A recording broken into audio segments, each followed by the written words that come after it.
अपने बयानों और कथाओं को लेकर हमेशा सुर्खियों में रहने वाले बाबा बागेश्वर धाम के पीठाधीश्वर पंडित धीरेंद्र शास्त्री एक बार फिर चर्चाओं में आ गए हैं। इस बार उन्होंने मंच से मौलाना अंसारी को आड़े हाथों लेते हुए एक तीखा और बड़ा खुला संदेश दिया है। धीरेंद्र शास्त्री ने दो टूक शब्दों में चेतावनी दी है कि सनातन धर्म पर अभद्र टिप्पणियां अब बर्दाश्त नहीं की जाएंगी। सुनिए।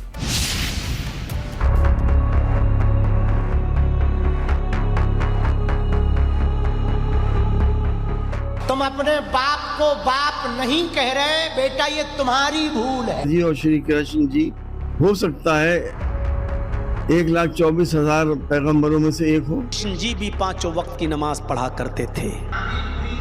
अपने बयान से देश की राजनीति और धार्मिक गलियारों में हलचल मचाने वाले बागेश्वर बाबा ने एक बार फिर हुंकार भरी है।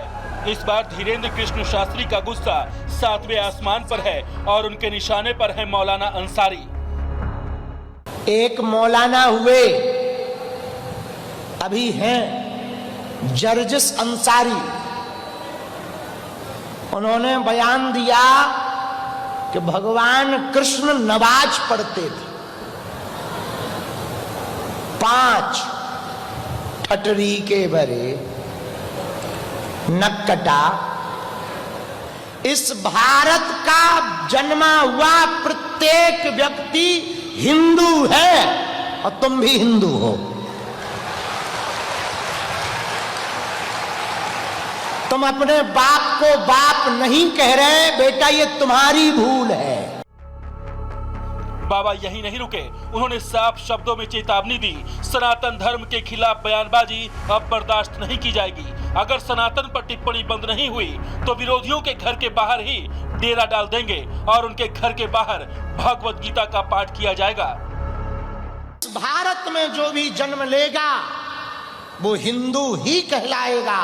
और हम भारत के खासकर इन अंसारी जी को मैसेज दे रहे, अंसारी जी घर वापसी कर लो, सही मौका है, यही मौका है। हाँ, और लौट कर ऐसी बात बोलना नहीं, वरना तुम्हारे दरवाजे पर ही हम भगवत गीता पाठ करेंगे। दरअसल विवादास्पद टिप्पणियों के लिए चर्चित मौलाना जर्जिस ने भगवान कृष्ण को नमाजी बताया था।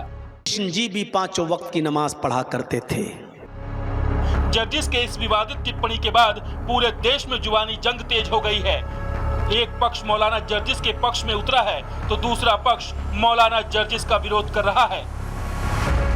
मुसलमानों का, स्कॉलर्स का यह भी मानना है कि श्री रामचंद्र जी और श्री कृष्ण जी हो सकता है 1,24,000 पैगंबरों में से एक हो। इतने बरस गुजरने के बाद बहुत सी चीजें डिस्टॉर्ट हो जाती हैं। ये शायद मौलाना भूल गए होंगे कि सनातन हिंदू धर्म का प्रवास कितना लंबा है, कितना विशाल है। और ये मौलाना के बाप दादा भी पहले हिंदू ही थे। इस भूमि पे जन्म लिया हुआ हर एक व्यक्ति ये महादेव का भक्त है।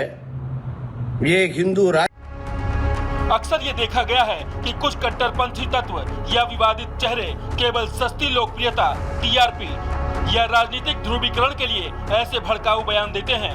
अभिव्यक्ति की स्वतंत्रता कभी भी अपमान करने का लाइसेंस नहीं हो सकती और हर धर्म की आस्था का सम्मान होना ही देश की अखंडता की पहली शर्त है। सवाल बड़ा है और इसका जवाब देश का हर सनातनी चाहता है। अभिव्यक्ति की आजादी के नाम पर किसी की गहरी आस्था को ठेस पहुंचाना न तो जायज ठहराया जा सकता है और न ही इसे लंबे समय तक बर्दाश्त किया जा सकता है। अब वक्त आ गया है कानून ऐसे नफरती बयानों पर इतनी कड़ाई से चोट करे कि कोई भी किसी की आस्था से खिलवाड़ करने की हिम्मत न कर सके। देखना यह होगा कि इस बार कानून का डंडा कितनी तेजी से चलता है। Bureau report, Republic Bharat.